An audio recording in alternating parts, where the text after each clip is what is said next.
because from where she was, that's fantastic. And but anyway, she does get fatigued very, very quickly. The least little thing that she does, she has trouble with her breath, and she gets weak, and she still has some chest pain, even though she's got the defibrillator and the pacemaker installed in her chest now. She still has some pain frequently. And every once in a while, I'll be sitting there and she'll say, "Rudy," and I'll say, "What?" And she'll say, "I'm going out." And so I stop what I'm doing and I go over there and I say, "What can I do?" And she'll say, "Nothing." And then after a little bit, after a little bit, she'll say, I think I'm all right now." So anyway, that's where she's at. But she's compared to where she was, she's doing quite well. Okay? And so thank you for asking about her. And if you think about her, pray for her. I don't know whether y'all remember or not, but she's a sweet girl. She really is. And this is not the only church that has told me, "We love sweet Linda, we just tolerate you." I mean, that's everywhere I've been. But anyway, I just wanted to tell you that little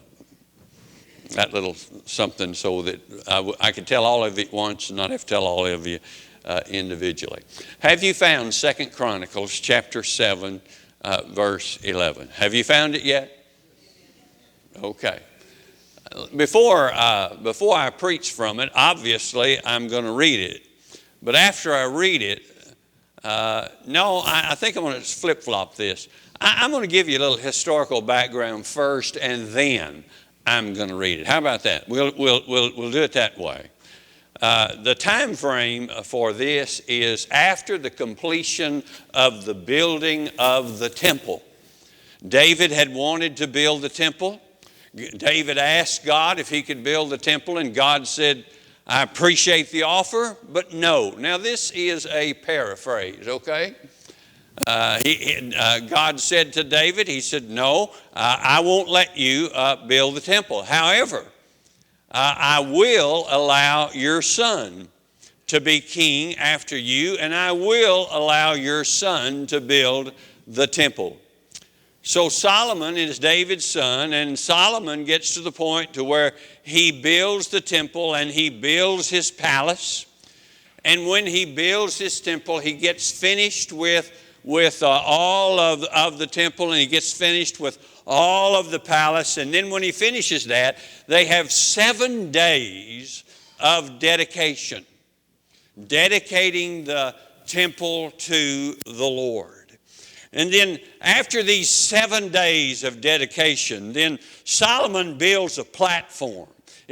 And this platform, it's in the King James, it's measured in cubits. And we're not exactly sure how long a cubit is. It was from the elbow to the tip of the finger from whoever was king at the time. So that particular measurement can vary.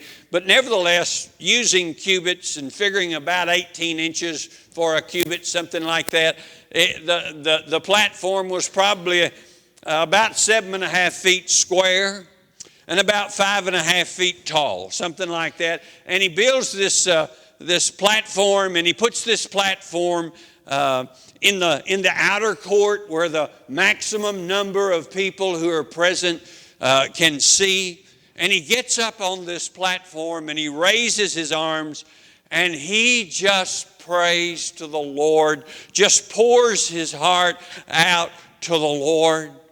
And one of the things that he says in this prayer is that, Lord, when we sin against you, I love that.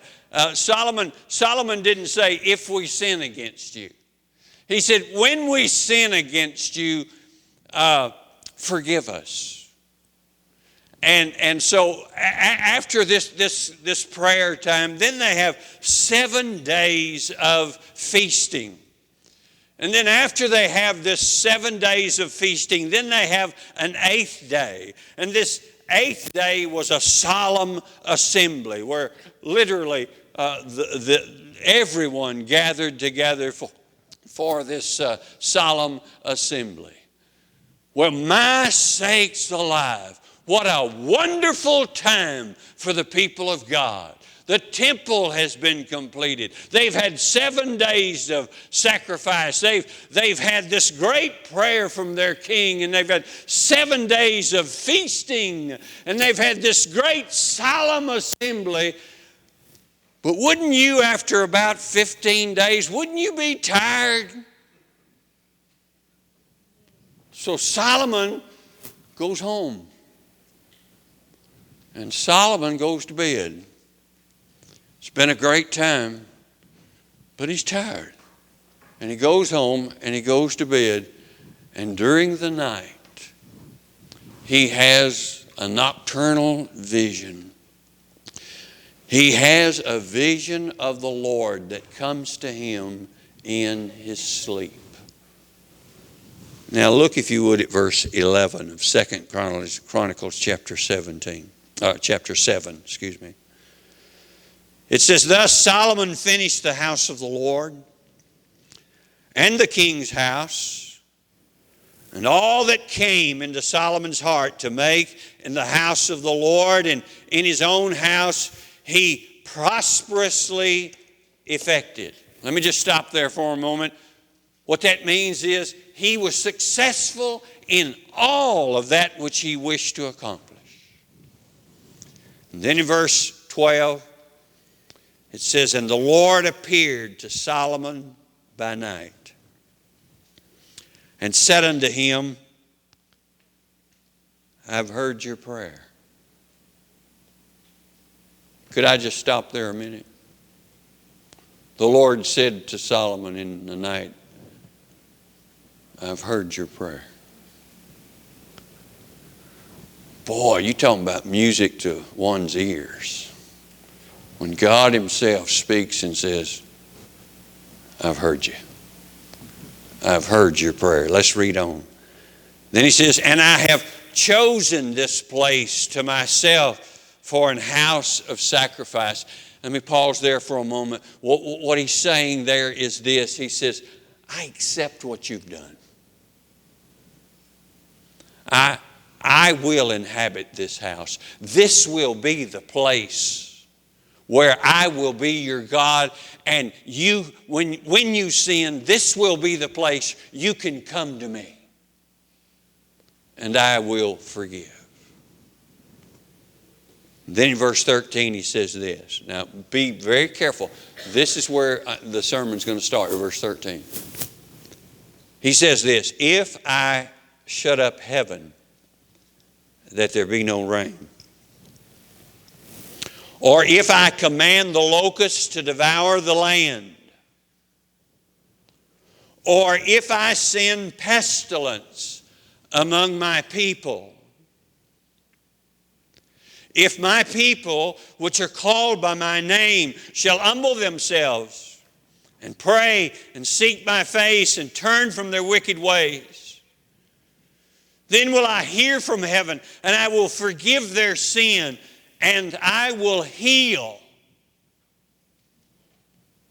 their land." As God is speaking to Solomon, verse 13 and 14 are so very important to us. This series of meetings tonight and the next 3 nights, this series of meetings are designed to encourage revival. You've heard me say, some of you have heard me say this before, but I must say it again because you have to understand not everybody in the room, maybe some of them in the room don't even know I used to pastor here, okay? But I must say this, and I must repeat myself, and that is that revival is not something that I bring in my briefcase. I invited a guy to come preach a revival at a church that I was pastoring up in northeast Arkansas, and he brought a briefcase, and he put the briefcase on the Lord's Supper table, and he opened that briefcase, and he said, I want you to look in this briefcase.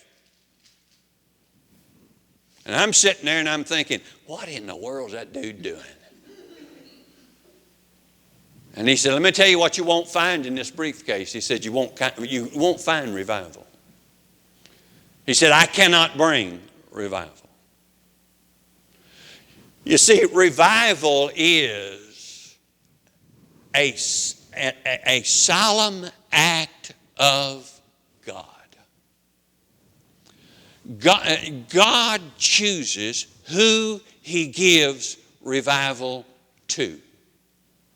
God chooses when He gives revival. God chooses how He gives revival. All I'm going to be doing these 4 days, all Tom is going to be doing these 4 days, all your pastor has been doing for the weeks in preparation for this meeting is doing our very, very best to provide you with the opportunity for revival. But if you experience revival, it won't be because of what I've done or what your pastor's done, what Tom's done. It will be because of what God has done. God is sovereign over revival. Now, by the way, it is possible that you can experience revival during these 4 days and the person sitting next to you not even get close. Because it's between you and the Lord. So all we're doing is trying to provide you with an opportunity for revival. One other thing I've noticed about revival is that God tends, He's not limited to it. Don't ever limit God. You're out of bounds. I don't care from what perspective you come. When you limit God, you're out of bounds. But God tends to give revival to those who are willing to meet Him on His terms. To people who are willing to meet Him on His terms, He tends to give them revival. So I've been praying that we will experience revival these 4 days. Your pastor's been praying. Tom's been praying. I hope you've been praying. But if we're going to listen, if any good thing comes into my life, it has to come from the Lord.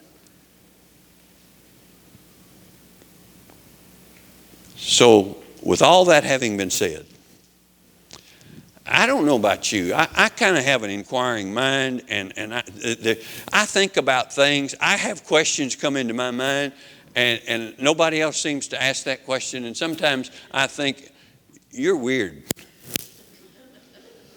I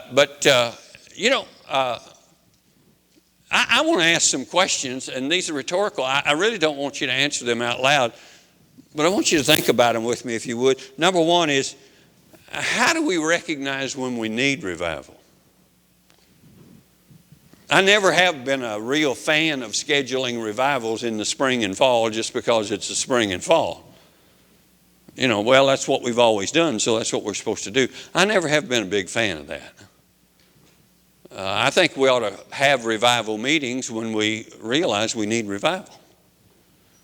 So that produces the question of, how do we know when we need revival? Secondly, if we realize we need revival, what shall we do when we recognize we need revival? How do we meet God on His terms? What are His terms? And then thirdly, I think about this question, and that is, what should we expect? When we meet Him on His terms, when we do what He asks, how do we recognize revival? What does it look like? I am convinced there are people in the Southern Baptist Convention. Debbie, I'm not talking about the group you're with because I'm not going to offend you. I'm glad you're here tonight. She was my secretary for a while. And I guarantee you, I made it as hard as I could on her. Okay, but anyway. But I guarantee, in my heart, there are some Southern Baptists who pray for revival that don't have a clue why we need revival. They don't have a clue what revival looks like. And the reason all they do is pray for revival is they don't know what else to do. So let's look, if we could, at this passage and see if we can answer some of these questions. If you will look in verse 13. In verse 13, God gives Solomon, and as we look at it, gives to us through Solomon, through these writings, God gives to Solomon a measuring stick whereby the people of God can measure if they need revival. They can measure if God is displeased with them. What God does is, God says to Solomon, Solomon, if this happens, and if this happens, or if this happens, then I am displeased with you. If this happens, then you need to come back to me. If this happens, then you are in desperate need of revival. So look at what he says in verse 13. And he says there are three things to look for. And when we see these things, then we'll know that we need revival. Now, the first of these is this. He says, if I shut up heaven, that there be no rain. That's number one. Everybody get that? That's number one. Then number two, he says, or if I command the locusts to devour the land. Or number three, if I send pestilence among my people. Now, I know what some of you are thinking. What some of you are thinking right now is, okay, I understand that, but what's that got to do with us? I mean, I don't know about y'all, but in Little Rock, we've had about all the rain we need. It's been anything but dry. How about it, Mickey? Has your farm been anything but dry this year? So what is it that God is speaking of? We need to look beyond the physical here, and we need to look at what God is saying spiritually in these three statements. Look at the first one. He says, if there is an absence of my refreshing blessing, if I shut up heaven, that there be no rain. You know, we used to sing a hymn, there shall be showers of blessing. Y'all remember that one? Would you like for me to sing more? You shook your head no. Well, I'm not going to sing anymore. That's all the words of no. But you know, we used to sing about these showers of blessing, we used to sing about that. And there is that analogy of showers of blessing. And this is what God says. God says, if you see in the church and especially in the culture, but he said, if you see in your life, or if you see in your culture, or if you see in your church that the showers of blessing are drying up, that my pouring out from heaven, my blessing upon you, my blessing upon your nation, my blessing upon your city, my blessing upon your church, when you see that the blessings that I once poured out upon you are drying up or have dried up, then that means I am displeased with you. You see, dear brothers and sisters, we have a totally wrong perspective. We believe that good things come from us, that good things come from government, that good things come from society. No, 100 times no. The good things in our life come from God. And when those good things begin to dry up, when those showers of blessing begin to stop, then we need to understand that means God is displeased with us. Because He is the fountain from which these blessings come.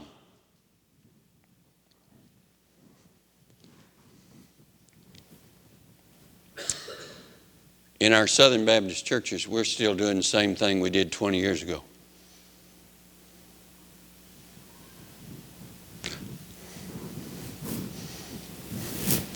And the things we used to do that God used to bless and God used to use,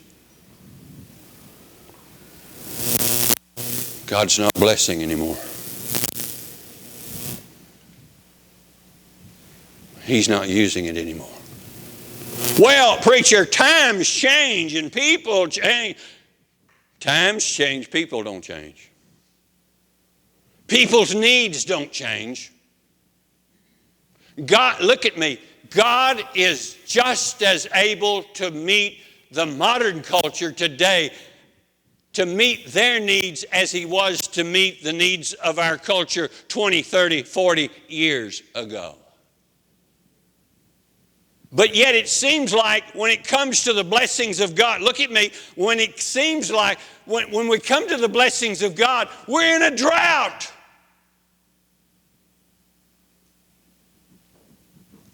Wake up.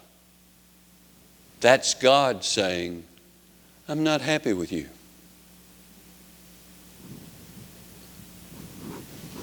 You need to come back to me. You need revival. Secondly, he also says this. He not only says the absence of this refreshing blessing, but he also says that if there is an attack of evil on our society. Wow. He says, if I command the locust, evil, if I command the locust to devour what? The land. If I allow evil to run rampant in your society, if our society is under the attack of that which is evil, and it just seems like there's no way to restrain it. The restraining power of evil has always been God. And God says, if I stop restraining it, look at Romans chapter 1. He talks about turning them over to a reprobate mind. He talks about just turning loose and letting evil have its way with them. He said, if you're in a culture where evil is having its way in that culture, and there doesn't seem to be anything that you can do to restrain it, then understand what's going on. The power to restrain evil was never you. It has always been God. God is the one who keeps His hand restraining evil from overcoming every one of us. And He says, when evil is unrestrained, then wake up. I'm displeased with you. You need revival. I read an interesting statistic the other day.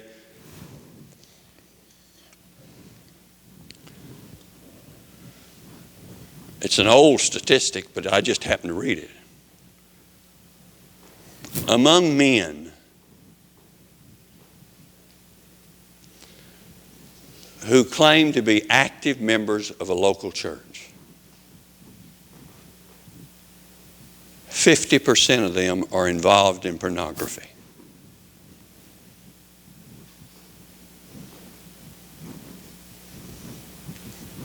Homosexuality is no longer in the closet. It's on the front page. It's no longer called an abomination, and if you want your society to really come down on you hard, call it an abomination. Homosexuality has become, listen folks, it has become an accepted lifestyle in the United States of America. What should we have done?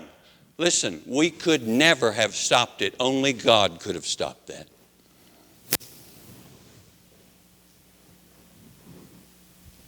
Do you understand that in our culture, evil is running rampant? Lying Hello? Lying now is an acceptable business methodology.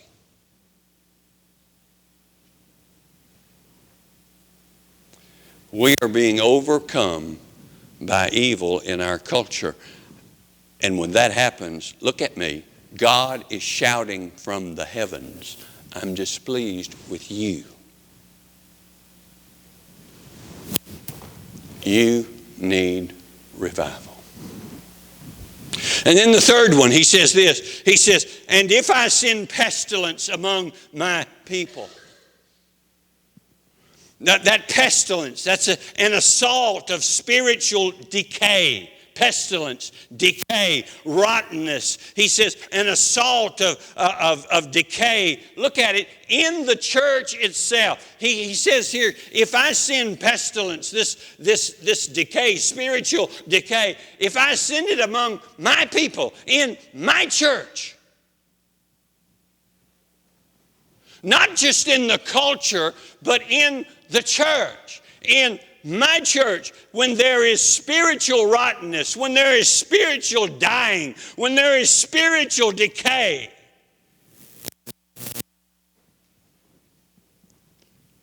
Do you realize we have churches that are just shutting down and giving up every day?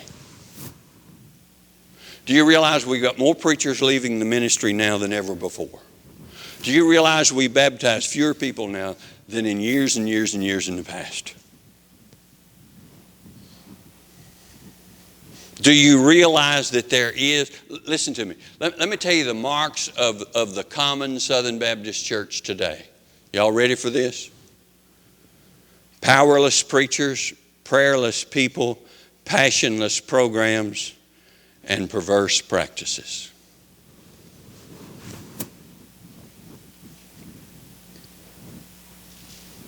The church, please God, let them hear this.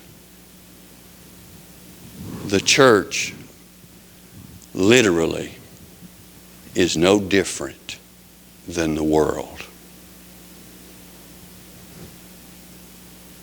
The people who occupy the pews on Sunday basically live the same lifestyle that the people who are sitting on a bar stool on Saturday.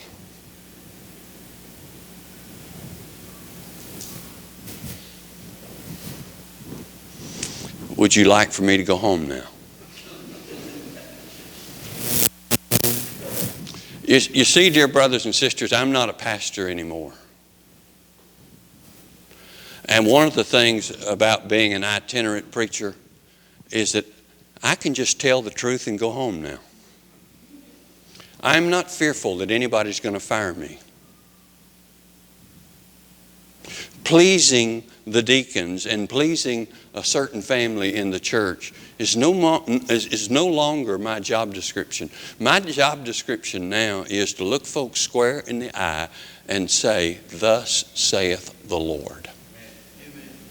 And I have just told you, "Thus saith the Lord."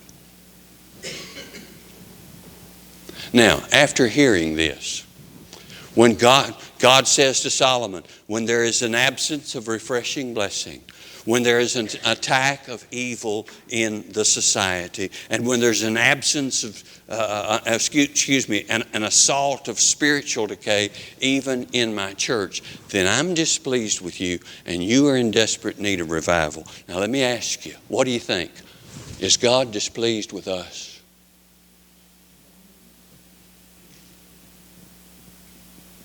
Are we in desperate need of revival?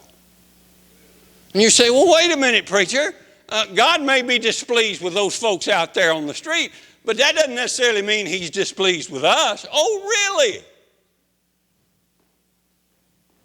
Do you understand that if there is darkness in the world today, spiritual darkness, if there is darkness, it's the light's fault, not the darkness' fault. Hello? And we're the light.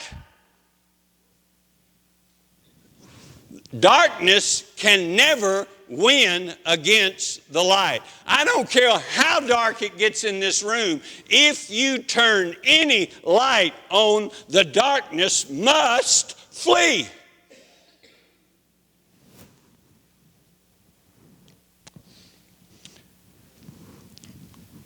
How do we know when we need revival?